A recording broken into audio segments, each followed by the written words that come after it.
नीतीश बाबू के नेतृत्व में एनडीए जीत के अपने पुराने सारे रिकॉर्ड तोड़ने वाला है।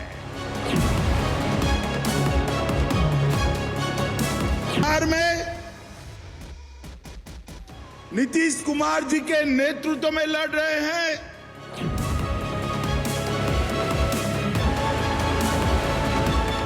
जब तेजस्वी सरकार में आई सीएम बनी तो बिहार के लोग भी सीएम बनी, यानी चिंता मुक्त हो जाएगी। मैं मानता हूं कि जिस तरीके से हमारा अलायंस हमेशा से चलता आ रहा है आगे भी ऐसे ही चलने वाला है, मजबूरी नहीं। मैं मानता हूं उनका होना बेहद जरूरी है। जो 2019 मतलब आप कह रहे हैं कि साहब वही मुख्यमंत्री होंगे, इसमें बहस नहीं होनी चाहिए। मैं मानता हूं कि वो हमारे इस समय उनके नेतृत्व में एनडीए चुनाव लड़ रहा है।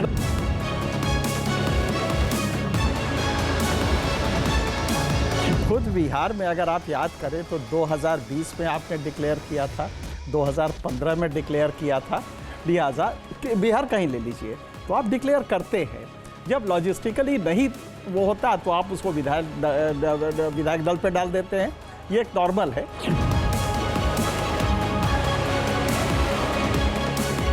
नीतीश जी के नेतृत्व में ही चुनाव लड़ना है, यानी कि नीतीश जी का जैसे महाराष्ट्र में शिंदे साहब के नेतृत्व में बिल्कुल ठीक कहा, बिल्कुल ठीक कहा। जैसे शिंदे साहब के नेतृत्व में चुनाव लड़ा था, लेकिन सीट उन्हें नहीं देंगे।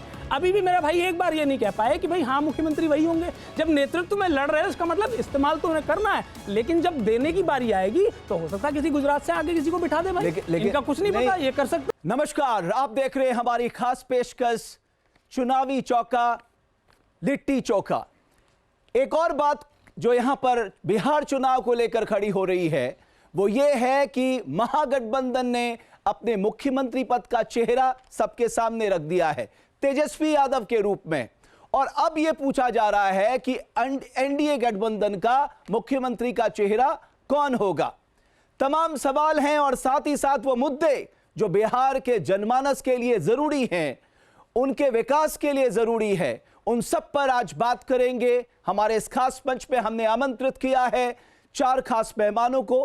राष्ट्रीय जनता दल से डॉक्टर राजकुमार राजन, बहुत धन्यवाद, अभिनंदन आपका हमारे मंच पे आने के लिए। एनके सिंह साहब वरिष्ठ पत्रकार, अनिल यादव साहब कांग्रेस पार्टी से और शिवन त्यागी साहब भारतीय जनता पार्टी से। और सबसे दिलचस्प बात, क्योंकि बिहार जाना जाता है लिट्टी चोखा के लिए और उसकी व्यवस्था हमने यहां पर की है ताकि चर्चा के दौरान हम वहां के जो स्वाद है, संस्कृति के साथ साथ वहां के खान पान का स्वाद है, उसका आनंद भी ले पाएं। लेकिन शुरुआत इसी बात से, और मैं समझता हूं शिवम त्यागी साहब ये सवाल अब आपके लिए ज्यादा जरूरी हो गया है कि साहब सब लोग ये पूछ रहे हैं, महागठबंधन के लोग, आप हमसे तो पूछा करते थे साहब आपका नेता कौन है, आपका सीएम फेस कौन है, अब वो पूछ रहे हैं आपका कौन है, आप ये बताइए। मैं मानता हूं कि भारतीय जनता पार्टी और एनडीए खासतौर पर जैसे पिछले समय लगातार चुनाव में लड़ते आए हैं, जीतते आए हैं, इस बार भी हम नीतीश जी के नेतृत्व में चुनाव में जा रहे हैं। और उसके बाद जब एनडीए के प्रचंड बहुमत के साथ विजयी होकर आएगा तो विधायक दल जो है इसका तय कर देंगे नेता। लेकिन नीतीश जी के नेतृत्व में आप कह रहे हैं ना, आप लोग भी तो बिल्कुल क्लैरिटी के साथ नहीं कह रहे हैं कि साहब नीतीश कुमार ही हमारे फेस होंगे।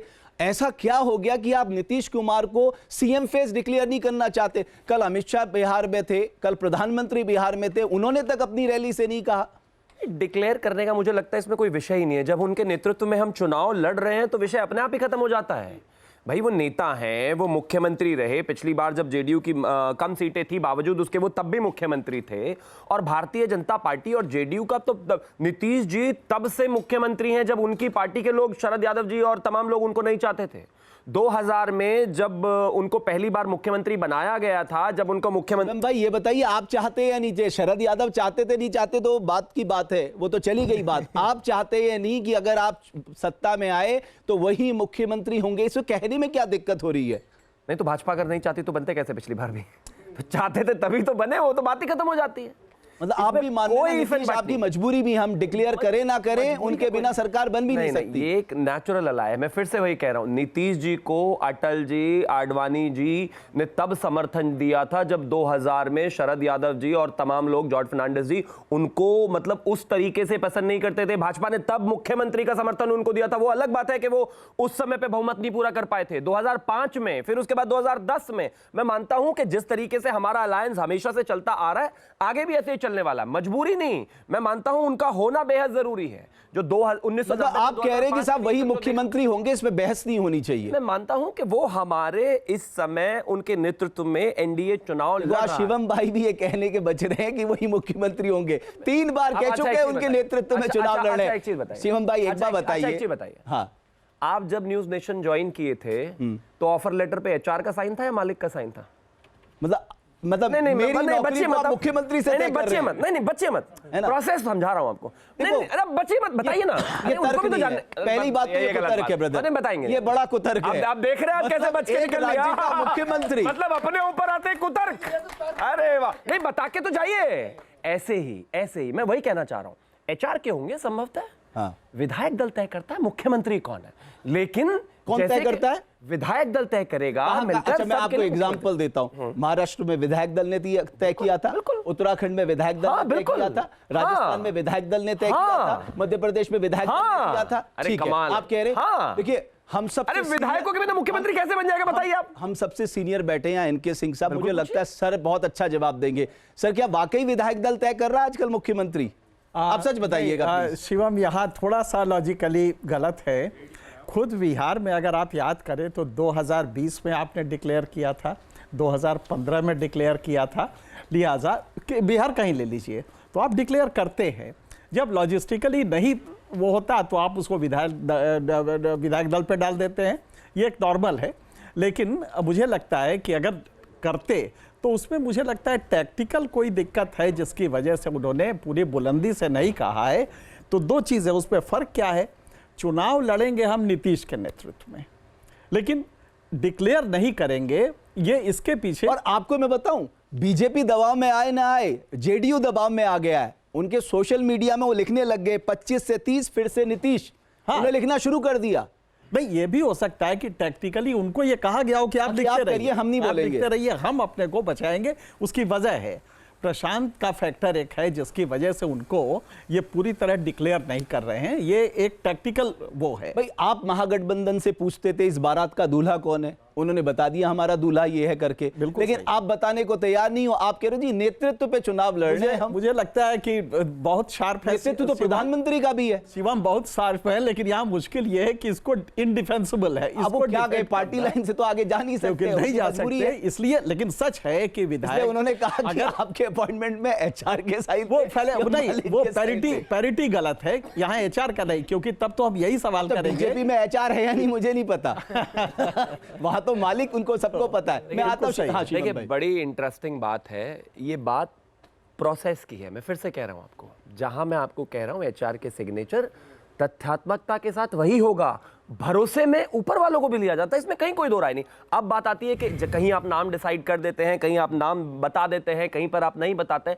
मैं मानता हूं कि चुनावी जो रण में जब पार्टियां जाती हैं उनकी अपनी स्ट्रैटेजी होती है। भाई अगर मैं बड़े सम्मान के साथ कहता हूं सर के साथ, अगर सर उतना बेहतर तरीके से पॉलिटिकल चीजों को कर पाते तो मुख्यमंत्री भी होते, शायद मैं भी होता। लेकिन मुझे लगता है कि पॉलिटिकल पार्टी की अपनी एक अंडरस्टैंडिंग है, अपनी एक समझ है। जैसे कि महागठबंधन वाले पिछले 2-3 महीने से रोजाना मुख्यमंत्री ढूंढ रहे थे, आखिरकार अब जाकर फाइनल हुआ। मैं मानता हूं कि पॉलिटिकल पार्टीज के ऊपर ये ऑनर्स जाता है और उनको ये जिम्मेदारी है और उनको ये तय करने देना चाहिए कि किस जगह जाकर कहां। तो फिर आप महागठबंधन से क्यों पूछ रहे थे तुम्हारा दूल्हा कौन है करके? वो अधिकार किसने दे दिया आपको? उनका तो बेचारा कल भी आधा अधूरा ही रहा। उनका दूल्हा अभी भी कहां, वो बताइए ना। मैं एक चीज कहना चाहता हूं, वहां पर एक क्लैरिटी नहीं थी। राहुल गांधी कहते थे हमारे नेतृत्व में चुनाव है, आरजेडी कह रही थी हमारे नेतृत्व में चुनाव है। आरजेडी पहले दिन से कह रही है कि हम मुख्यमंत्री बनेंगे, मुकेश सहनी कह रहे हैं कि मैं उप मुख्यमंत्री बनूंगा। राहुल गांधी उस बात को मानने को तैयार नहीं थे। यहां तो हम कह रहे हैं आपको कि हाँ हम नीतीश जी के नेतृत्व में चुनाव लड़ रहे हैं। फर्क यही है भाई, हमें ये तो बता दो किससे लड़ना है। अभी तक वही तय नहीं हो रहा था बेचारों के परिवार में। अभी शिवम भाई को मैं चाहता हूं लिट्टी चोखा भी खिलाओ और चाय भी पिलाओ। मैं चाहता हूं वहां के खान पान से आपका टेस्ट बदले, क्या पता कुछ बात भी बदल जाए। अनिल भाई आप जवाब दीजिए अब। देखिए, पहले तो आज छठी मैया को प्रणाम करते हुए सभी बिहार वासियों को मैं छठ की हार्दिक शुभकामनाएं देता हूं। और मैं समझता हूं कि राजनीति अपनी जगह है। सबसे जो कष्टदायक, जो पीड़ादायक चीज़ है ना, कौन मुख्यमंत्री बनेगा कौन नहीं, वो अलग बात है। सबसे पीड़ादायक बात यह है कि आज 11 साल हो गए मोदी जी की सरकार को और 20 साल हो गए नीतीश जी की सरकार को, लेकिन तब भी जब दिल्ली से हमारे बिहारी भाई बैठ के ट्रेनों में जाते हैं तो आप देखिए उनके हालात, देखकर आंसू आ जाएंगे। जहां पे 8-8 लोगों की जगह है वहां पर 20-20 लोग घुसे हुए हैं, कहीं सामान पड़ा हुआ है तो कहीं बच्चे पड़े हुए हैं। बातें कर रहे हैं, दो कितनी 1200 से ज्यादा ट्रेन लगाई गई, 12,000 या 1200, ये 1200 ट्रेन लगाई गई। कैसी बातें कर रहे हैं अनिल भाई आप? मत दीजिए, 12 लाख भी बता देंगे। ये वो लोग हैं जो 15 लाख खाते में देते थे, बुलेट ट्रेन चलवाते थे, स्मार्ट सिटी बनाते थे, कहीं हो तो बताइएगा। लेकिन अखबारों के फ्रंट पेज पे बकायदा एडवर्टीजमेंट दिया कि ट्रेनें लगाई गई हैं करके। मैं यही तो कह रहा हूं कि एडवर्टीजमेंट कहां है? पेपर पे, धरातल पे क्या है जो मैं आपको बता रहा हूं। और मेरे बिहारी भाई जो यहां से जा रहे हैं ना, और ये पहली बार नहीं हुआ, कोविड का भूल गए आप? कैसे बिहारियों को उनके हाल पे मरने के लिए छोड़ दिया था इस सरकार ने? क्या व्यवस्था थी वहां पर? आपने छोड़ दिया, उनके पास खाने के पैसे नहीं। आप तो इतने आत्मविश्वास से कह रहे हैं जैसे आपके कार्यकाल में सब कुछ ठीक ठाक था, तब भी हालात तो यही थे ना। सुनिए मेरी बात सुनिए, देखिए क्या आपकी चिंता जायज है, लेकिन आप इतने आत्मविश्वास से मत कहिए। या तो आप कहते हैं हम जब यूपीए में थे, जब लालू जी की सरकार बिहार में थी तो हमारे यहाँ सब व्यवस्था ठीक थी, लोगों को बढ़िया सीट मिलती थी, तब इससे भी ज्यादा हालात खराब थे। एक बात बताइए मुझे, मैं आपसे जिम्मेदारी से पूछना चाहता हूं कि भाई सरकार का काम क्या होता है कि भाई व्यवस्था अच्छी करे, और विपक्ष का काम क्या है कि जहां खराब है उसको उजागर करे। मैं हवाबाजी की बातें नहीं करता, मैं तो जो देख रहा हूं, जो बच्चों की तस्वीरें आ रही हैं, जो महिलाओं की, माताओं बहनों की तस्वीरें आ रही हैं कि वो छठ मनाने जा रहे हैं, और सरकार की ये व्यवस्था है। लेकिन उसके बाद इनको सरकार इनको चाहिए, सीएम इनको चाहिए, गद्दी इनको चाहिए। आज भ्रष्टाचार का पर्याय बन चुके हैं ये लोग। आपको पता है 72,000 करोड़ रुपया आया बिहार के विकास के लिए। सीएजी की रिपोर्ट कहती है कि उसका लेखा जोखा ये लोग नहीं दे पाए। इतने बड़े भ्रष्टाचारी लोग कहते हैं हम विकास करेंगे, हम बिहार को बदलेंगे। 20 साल से क्या कर रहे थे? और जहां तक मुख्यमंत्री की बात है, देखिए आपने बिल्कुल कलई खोल दी। नीतीश जी, ये बिल्कुल त्यागी जी ठीक कह रहे हैं कि नीतीश जी के नेतृत्व में इन्हें चुनाव लड़ना है, यानी कि नीतीश जी का जैसे महाराष्ट्र में शिंदे साहब के नेतृत्व में बिल्कुल ठीक कहा, जैसे शिंदे साहब के नेतृत्व में चुनाव लड़ा था, लेकिन सीट उन्हें नहीं देंगे। अभी भी मेरा भाई एक बार ये नहीं कह पाए कि भाई हाँ मुख्यमंत्री वही होंगे। जब नेतृत्व में लड़ रहे हैं उसका मतलब इस्तेमाल तो उन्हें करना है, लेकिन जब देने की बारी आएगी तो हो सकता है किसी गुजरात से आगे किसी को बिठा दे। भाई इनका कुछ नहीं पता, ये कर सकते हैं।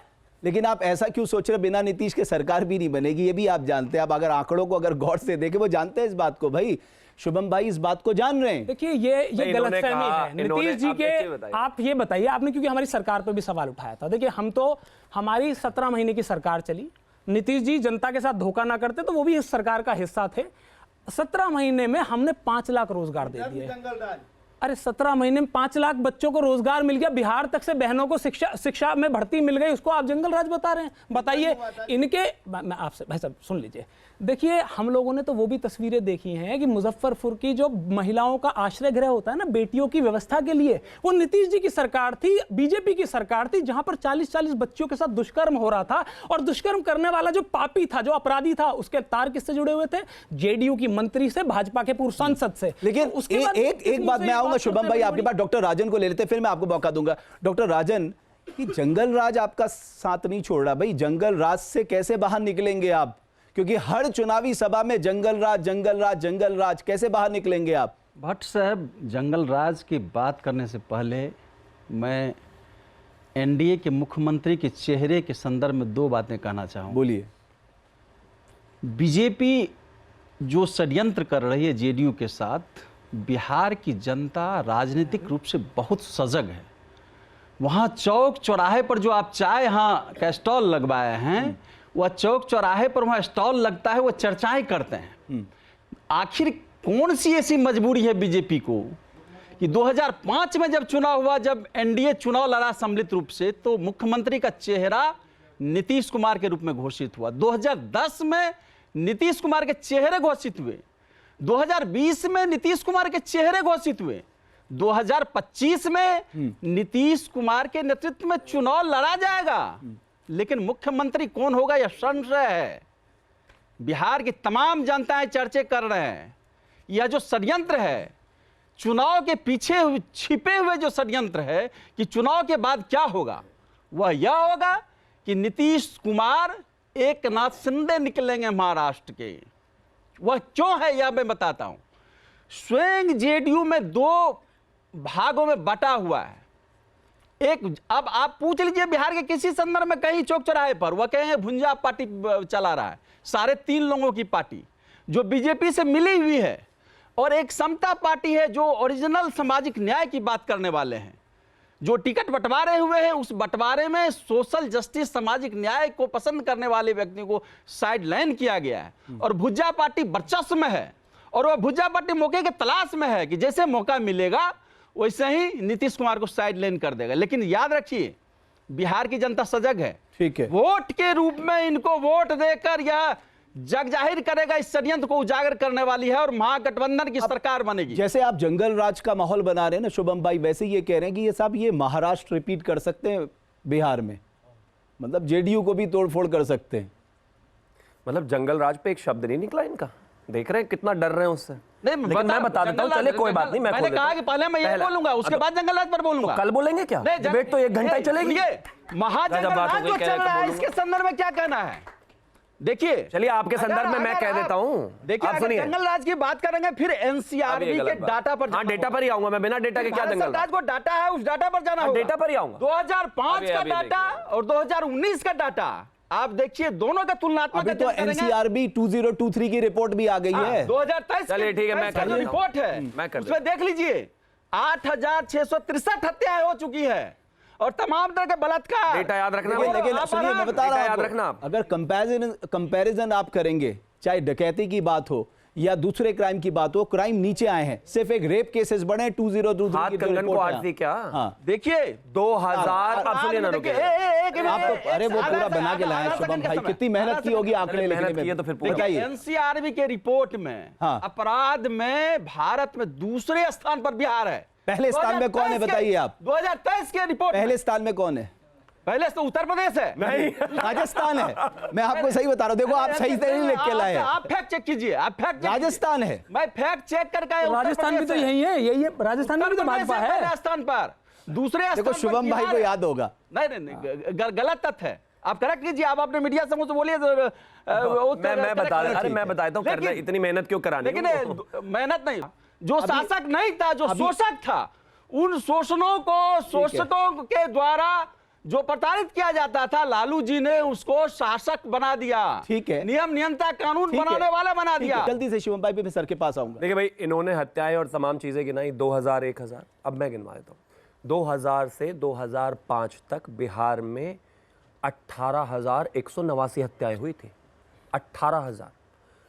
1992 से 2005 तक इस अप्रोक्सीमेटली 13 साल के राज में 31,000 किडनैपिंग थी।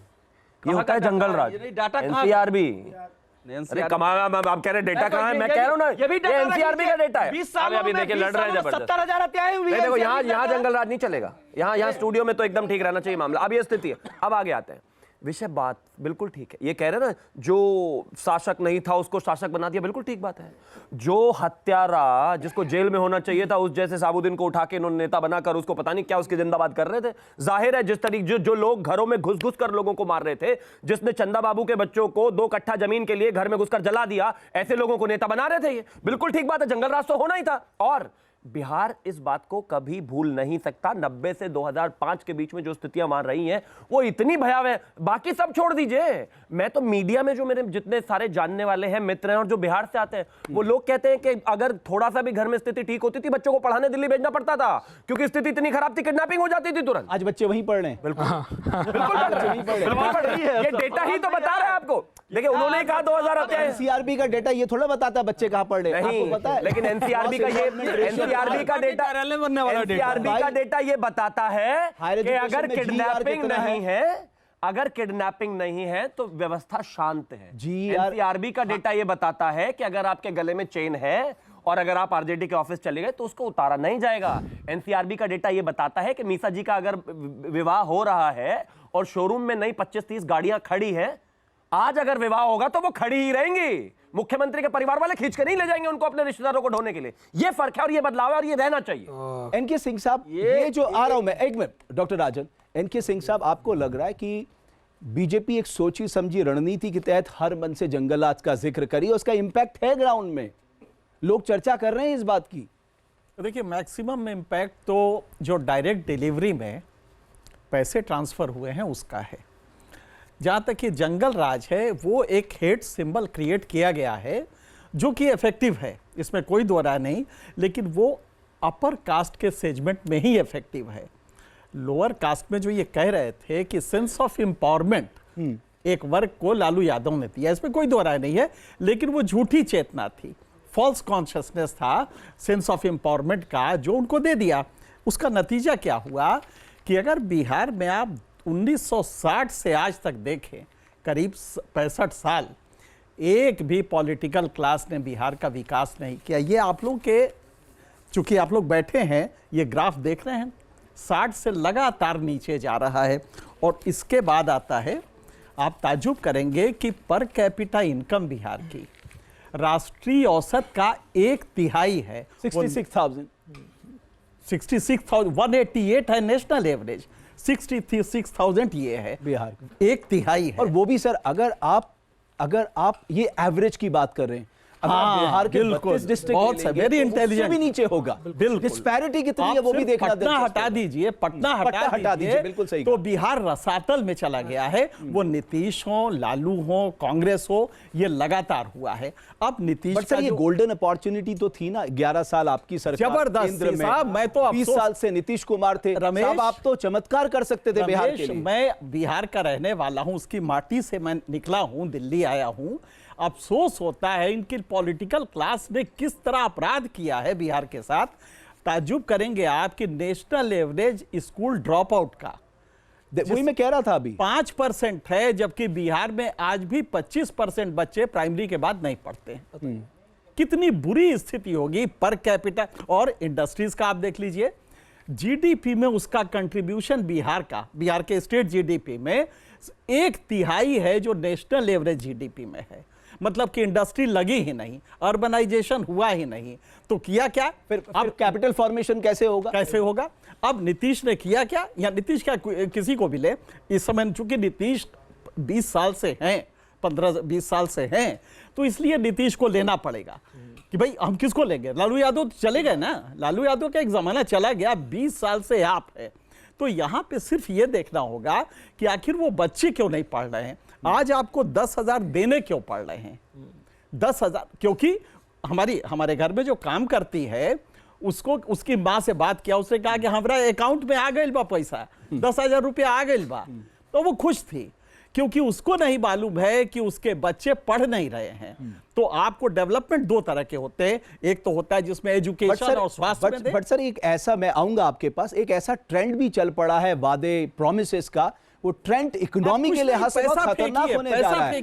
तो इस पे भी मुझे लगता है या तो हमारा जो रिप्रेजेंटेशन ऑफ पीपल एक्ट है उसको अमेंड करके लीगली बाइंड करवा दीजिए मैनिफेस्टो को, ताकि राजनीतिक दल बहुत सोच समझ के वादे करें, वरना तो कोई कुछ भी कहेगा। अनिल भाई, एक और बड़ा सवाल है, आप कहते हैं कि साहब हम चुनाव कैसे हार रहे हैं, आप तमाम आरोप लगाते हैं अपनी जगह, लेकिन साहब आप वहां प्रधानमंत्री बिहार में पहुंच रहे हैं, गृह मंत्री पहुंच रहे हैं, राष्ट्रीय अध्यक्ष पहुंच रहे हैं, बीजेपी के तमाम बड़े नेता वहां पर कैंप किए हुए हैं। अरे साहब, राहुल गांधी कहां हैं? वो कब से चुनाव प्रचार करेंगे वहां पर? फिर कैसे चुनाव जीतोगे आप साहब?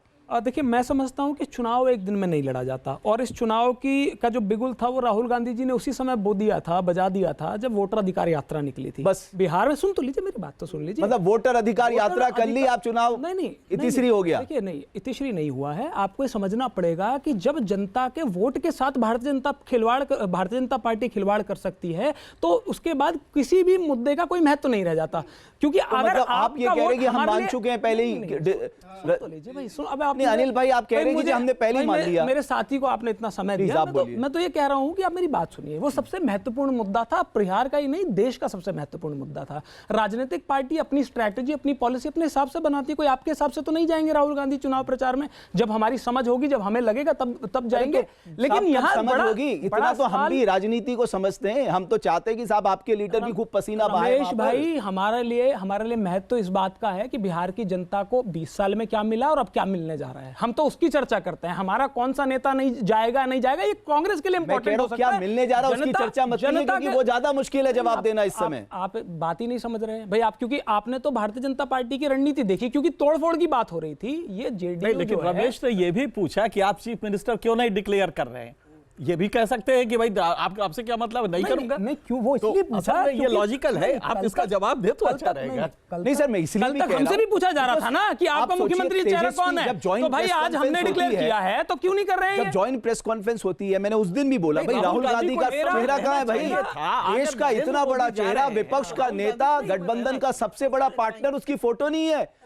ये क्या अपमान की बात नहीं है? नरेंद्र मोदी तो आपको 15 पीड़ा लाख का नहीं सूट हुई, भी आपको पहन रहे हैं, दुख आप नहीं पहन हुआ? रहे हैं, नरेंद्र मोदी 15 लाख का सूट पहन रहे हैं तो राहुल गांधी क्यों नहीं पहन रहे? देखिए राहुल गांधी क्या करते हैं, नरेंद्र मोदी क्या करेंगे, उससे डिसाइड नहीं होता है। ये फिर वही दूसरी तर- बात है। ठीक है। यहाँ इंपॉर्टेंट बात ये है कि भाई आपको भारतीय जनता पार्टी की आज रणनीति समझनी पड़ेगी। ये जेडीयू 140 सीटों पे लड़ती थी, आज देखिए 101 पे आ गए, इसको धीरे करके खा लिया। एलजेपी जो सर, पार्टी आप भी थी- तो 71 से मैं बता रहा हूँ, 55 में आ गए कहीं। मैं बता रहा हूँ हमारे साथ दूसरे सहयोगी आ गए ना, हमारे साथ साहनी जी आ गए, हमें उनको भी एडजस्ट करना है। हम अपने सहयोगियों को खाने वाली पार्टी अरे नहीं, सहानी उनको जी जगह को देने वाली एडजस्ट पार्टी कहा है। गया तो पहले से ही उप मुख्यमंत्री बन गए। शुभम भाई 20 साल आपने बिहार में राज किया, थोड़ा बहुत 17-18 महीने उसको हटा दें, 11 साल से आप केंद्र में हैं, आप गिनाइए ना अपनी उपलब्धियां।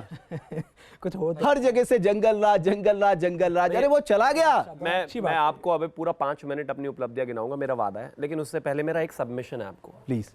मैं इस मामले में कांग्रेस के प्रवक्ता के साथ हूं। मेरी पार्टी के, मेरे गठबंधन के जो स्टार प्रचारक श्री राहुल गांधी, उनके बारे में आप ऐसी बात नहीं करेंगे। उनके बारे में आपको बात अच्छी करनी पड़े। आप समझते ही नहीं है उनकी स्ट्रैटेजी। 50% बिहार के जो लोग हैं वो कोलंबिया में रहते हैं, इसीलिए तो गए थे वो चुनाव के बीच में वहां कैंपेनिंग करने। आप पहचान ही नहीं पा रहे उनको। अब अति पिछड़ा समाज पर आता है। बिहार में 1990 से लेकर 2005 तक 250 मंत्री बने। आप मानेंगे ईबीसी को कितना मिला? 18 मिनिस्टर्स। अब दूसरी तरीके से आता है, बिहार में 11% यादवों को पता है कितने परसेंट मिनिस्टर मिले? 49%, यानी कि अप्रॉक्सीमेटली 250 में 120 मंत्री।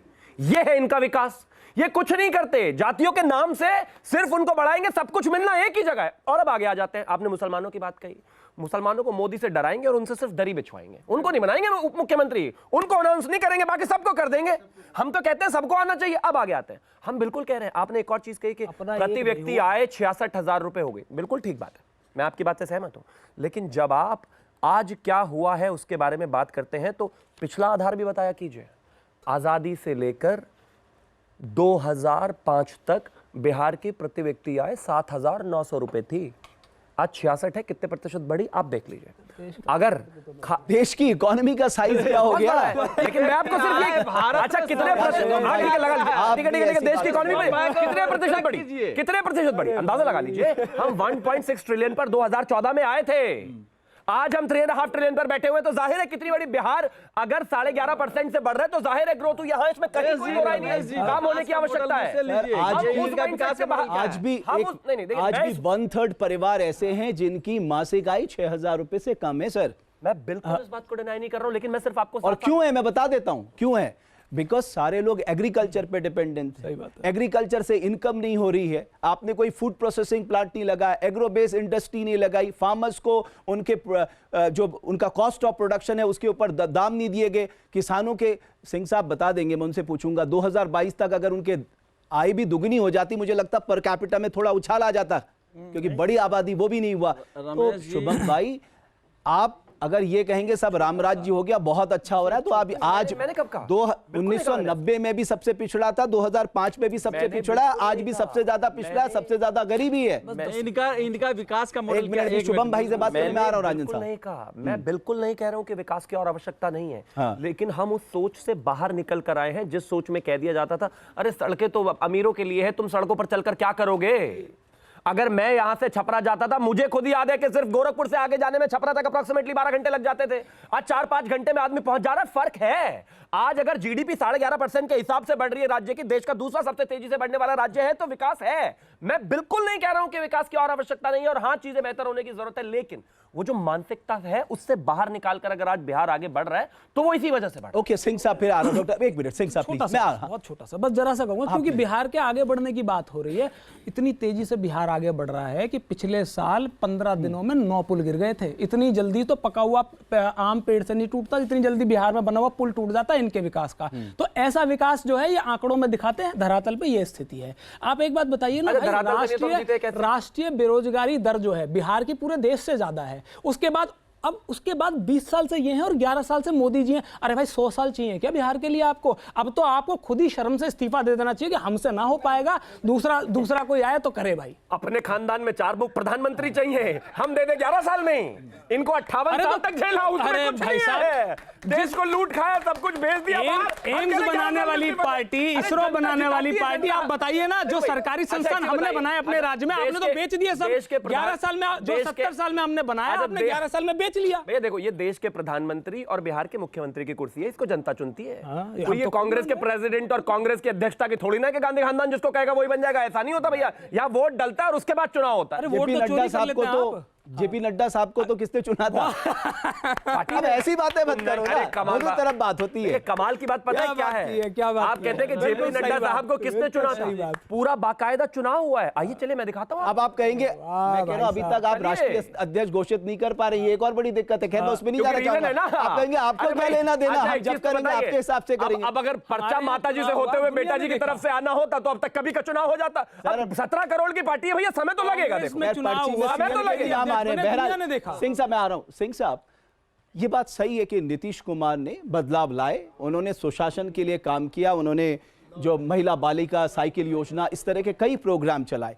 लेकिन अगर 20 इयर्स बहुत होते हैं सर, 5 मतलब 4 बार आपको जनता ने सर आंखों पे बिठाया, 11 बार केंद्र, मतलब 11 साल केंद्र में हो गए, तो बहुत डेवलपमेंट हो सकता था। मैं कह रहा हूं कुछ नहीं। अब अभी बजट आ रहा, मखाना बोर्ड बना दिया, मखाना बोर्ड बना दिया। ये सिर्फ इस नैरेटिव से काम नहीं होगा।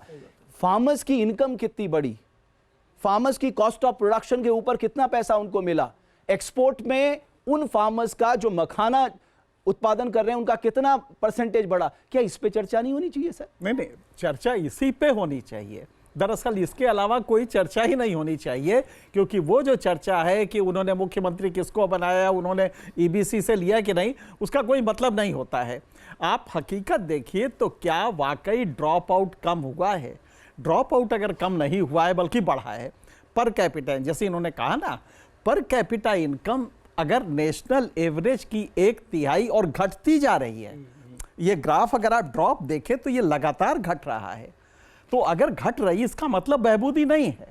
उसी तरह अगर शिक्षा, अगर आपने शिक्षा और स्वास्थ्य में नहीं खर्चा किया, बिहार का आदमी नौकरी करने यहाँ आता है, बिहार का आदमी बीमार पड़ता है तो एम्स में आके सड़कों पे पड़ा रहता है, तो इसका मतलब कहीं गड़बड़ है। तो आपने इंफ्रास्ट्रक्चर, स्वास्थ्य और एजुकेशन में नहीं खर्च किया, उसकी जगह जब चुनाव आया तो 10,000 फेंकना शुरू किया। तो ये एक एडमिनिस्ट्रेटिव लैप्स है और बहुत बड़ा है। 20 साल, आपने सही कहा कि 20 साल में बहुत कुछ हो सकता था। चलो सर, इन्होंने तो 10,000 दे दिए, आपके जो बगल में बैठे हो तो कह रहे हैं हर परिवार को सरकारी नौकरी, हर कॉन्ट्रैक्चुअल। नहीं, वो पॉसिबल नहीं है, वो गलत कह रहे हैं। और दूसरा, जीविका दीदी को परमानेंट नौकरी। आप परिवार समझ ले, बिहार में अब आप परिवार ब्लूप्रिंट मैं बता रहा हूँ, देश के सामने बताऊंगा क्या ब्लूप्रिंट है। अभी 2 करोड़ नौकरी का वादा करके वादा से ले लेंगे और नौकरी मुकरने वाले नहीं है। हम आंकड़े बता देते हैं। बिहार में परिवार जो है, डॉक्टर राजन आ रहा हूं, इसके बाद आप ब्लूप्रिंट बताइएगा। मैं आपको पूरा समय दूंगा, लेकिन आंकड़ों के साथ आप पैसे का भी हिसाब बताइएगा। मैं विकास का मॉडल पहले इन लोगों का बताता हूं कि क्या था। अरे साहब, इनका सबने देख लिया। हाँ, आज के दिन बिहार में 14 करोड़ पॉपुलेशन है। अगर आप परिवार के हिसाब से लेंगे तो ये करीब पड़ता है 3.5 करोड़ परिवार।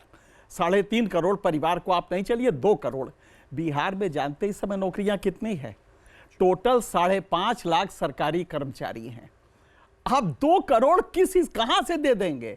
2 करोड़ कैसे आप एक हर परिवार वो आसमान से निकाल के लाएंगे? आपको क्वेश्चन करने का कोई अधिकार नहीं, आप पूछिए। वो एक फैलेसी है, उन्होंने शायद समझा नहीं कि हर परिवार को एक नौकरी अगर देते हैं तो सरकार इस समय 5.5 लाख तो टोटल नौकरियां हैं, जिसमें टीचर्स, पुलिस फोर्स 75,000 है। तो ब्लूप्रिंट सुन लेते हैं। तो अब अब वो बताएं। मुझे लगता है डॉक्टर राजन, ये देश की सबसे बड़ी ब्रेकिंग पड़ेगी अगर आपने ईमानदारी से ब्लूप्रिंट बता दिया तो। पहली बात तो रमेश जी यह है कि जो शिवम जी बोल रहे थे, 20 साल 2 दशक होता है, 11 साल से डबल इंजन की सरकार है। बिहार को बहुत कुछ दिया जा सकता है, बदला जा सकता था, इनकी मंशा नहीं है।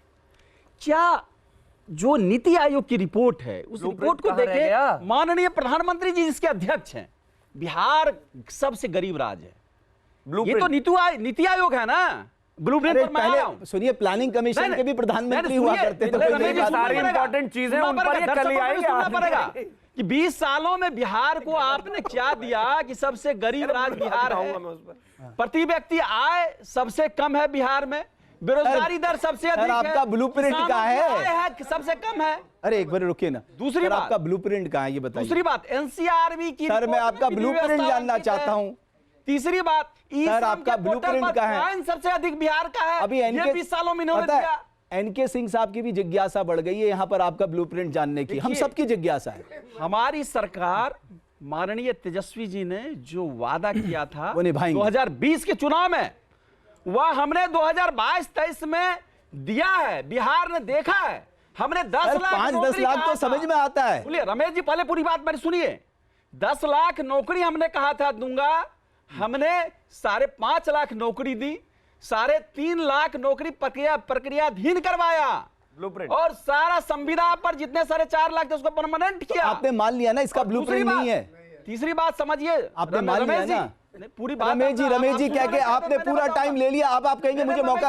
आपने क्या बोला? अच्छा, आपने क्या बोला सर? आपने बोला मेरे पास पूरा ब्लूप्रिंट है, निकाल के दिखा दीजिए। देखिए, निकाल के दिखा दीजिए। किसी भी चीज का प्रमाण कैसे किया जाता है? उन्होंने कहा कि 2 करोड़ नौकरी देंगे 2014 में। अरे क्या नौकरी दिया? नहीं दे पाए ना, तो मान रहे हैं। हमने तो जो 2020 में कहा था उसको पूरा किया। 2020 में जो कहा उसको पूरा किया, ये तो प्रमाणित है। इसलिए हम जो कह रहे हैं तो फिर झूठ मत बोलिए ना कि ब्लूप्रिंट है मेरे पास, खाली दिखाने के लिए। ब्लूप्रिंट कहाँ है? आपके पास केवल एक पेपर है जिसपे एनसीआरबी का डाटा लिखा हुआ है। अरे शिवम जी, पहले 2 करोड़ नौकरी का, अगर 22 करोड़ नौकरी का तो कर दो हिसाब, मैं दे देता हूँ। अच्छा, रमेश जी को बोलो, मैं कल बताऊंगा। अभी भी हमारे जनता इंतजार कर रही है कि 15-15 लाख कर। या हो सकता है मुझे बाद में अकेले में बता दे ब्लूप्रिंट। रमेश जी, इस बात को समझिए। यार एक काम करो, मेरी तरफ से डॉक्टर राजन को चाय भी पिलाओ, लिट्टी भी खिलवाओ। आपने वो फिल्म देखी है? शिक्षा विभाग के एकमात्र डिपार्टमेंट में हमने नौकरी 5.5 लाख नौकरी निकाल के दी थी। सर, निकाली नहीं थी, उनको पक्का कर दिया था, वो थे पहले वहां। गेस्ट टीचर थे, आपने उन्हें पक्का कर दिया। ओके, अभी मेरे साथ बहुत लोग बैठे हैं। चीजें उपयोगिता की जा सकती है। मैं आ रहा हूँ। हाँ बोलिए, थोड़ा उठ जाइए ना। मैं दिल्ली से दिनेश त्यागी बोल रहा हूँ। मैं आरजेडी के प्रवक्ता से पूछना चाहता हूँ, अगर आपकी गवर्नमेंट आती भी है या बनती है तो आप प्रायोरिटी किसे दोगे? परिवारवाद को दोगे, भ्रष्टाचार को दोगे, या जंगल राज को दोगे, या जो भी रंगदारी जो सिस्टम चलता था, या उसको दोगे? तो जैसे इन्होंने कहा था कि लालू जी ने शोषित के लिए काम किया, उन्हें पूरे बिहार में शोषित राबड़ी देवी जी ही लगी थी क्या, जो उनको बनाया गया? ठीक है, और कोई? हाँ, मैं आरजेडी के प्रवक्ता से पूछना चाहता हूँ कि सामाजिक न्याय के प्रणेता कौन थे, लालू जी या कर्पूरी ठाकुर जी? अगर कर्पूरी ठाकुर जी ने जो फसल बोया और उनको काटने का काम किया लालू जी ने, और वो काटने के बाद सारा फसल अपने घर में लगा लिए, बेटी बेटा सब उनका बन गया। बाकी एबीसी जो अत्यंत पिछड़ा वर्ग का, जिनका बहुत ज़्यादा भागीदारी है बिहार में, उनको कुछ नहीं मिला, आज तक वो रो रहे हैं। ठीक है। हाँ भाई रमेश जी कहिए, किससे बीजेपी से भी सवाल करें कि लालू यादव जी जो है ना 100 साल पीछे ले गए, और नीतीश चाचा जो है फिर भी 50 साल रिकवर किए, फिर भी जो है बिहार से लेबर ट्रेन भर भर के सभी स्टेट में जाती है, मजदूरी करते हैं, मार खाते हैं, गालियां खाते हैं, धक्के खाते हैं, लेकिन वो अपने जाति को सबसे ऊपर रखते हैं। जाति से ऊपर उठ करके दिल से नहीं दिमाग से वोट दीजिए।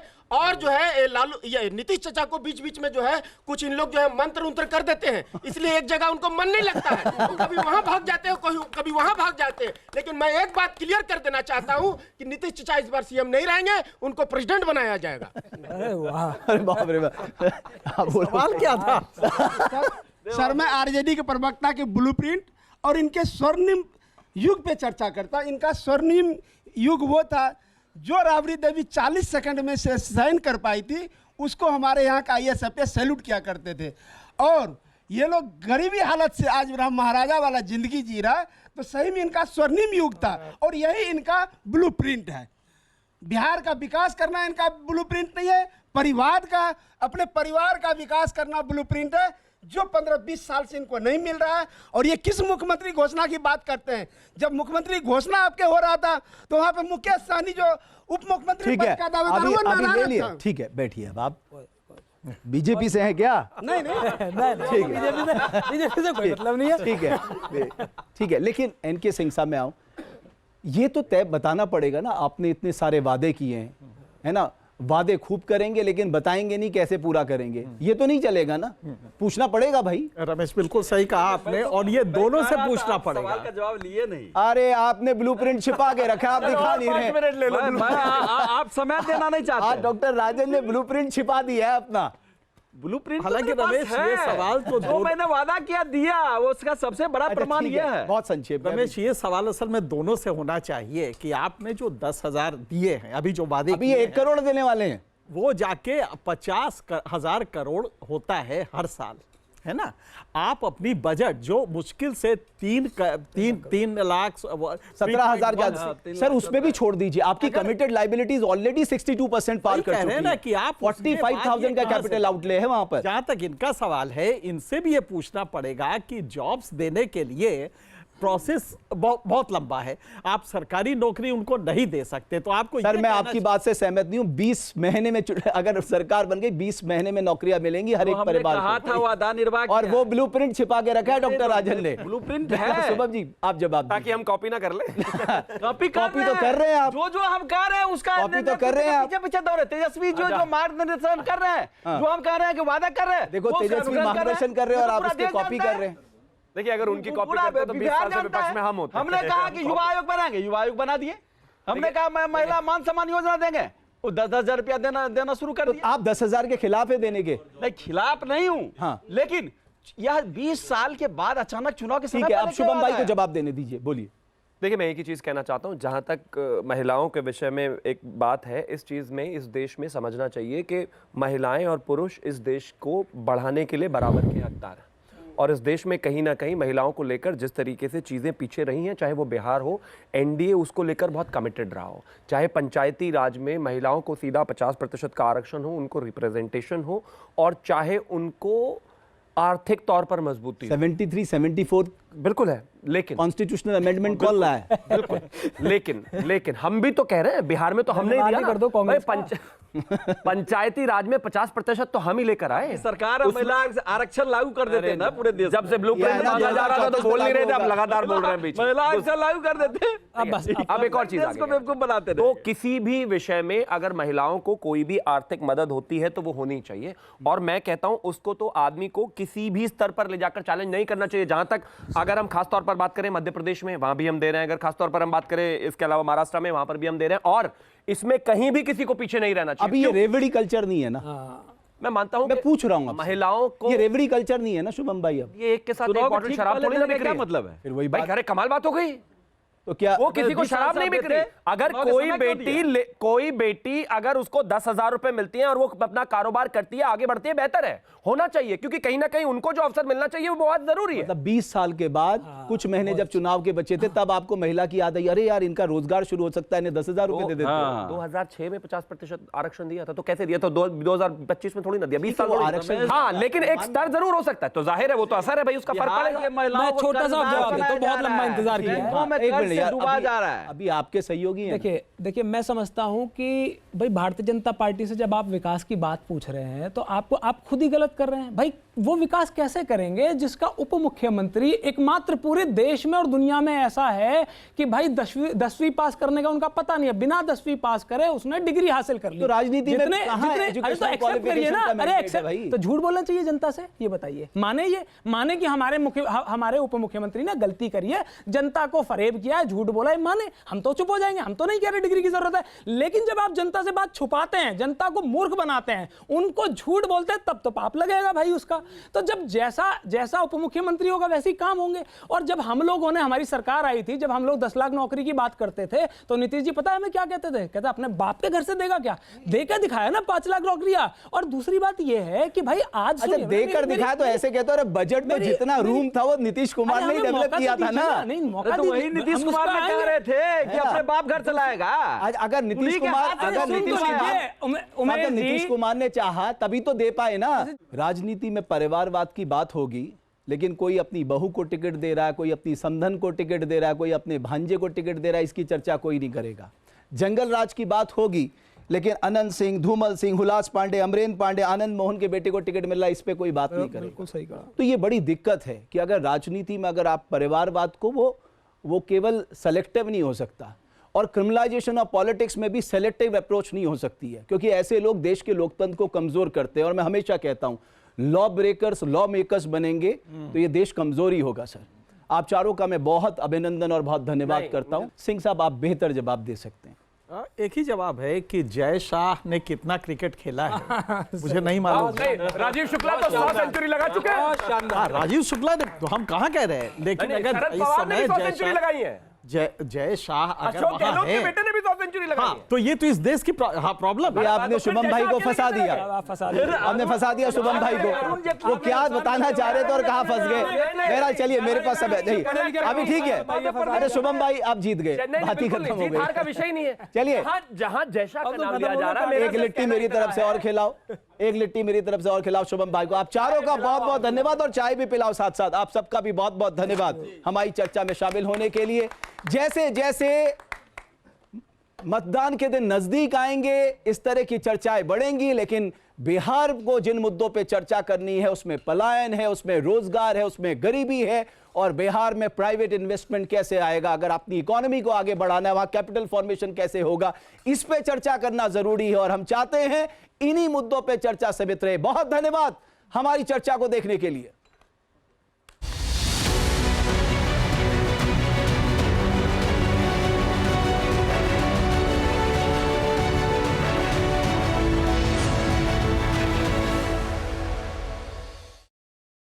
जहाँ भक्ति है हर शब्द में, कथाओं में छुपे हैं दिव्य रहस्य, और ज्योतिष देता है जीवन को दिशा। धर्म से जुड़ी हर बातों को जानने के लिए हमारे चैनल स्तुति को सब्सक्राइब करें। चैनल पर जाने के लिए इस लिंक पर क्लिक करें।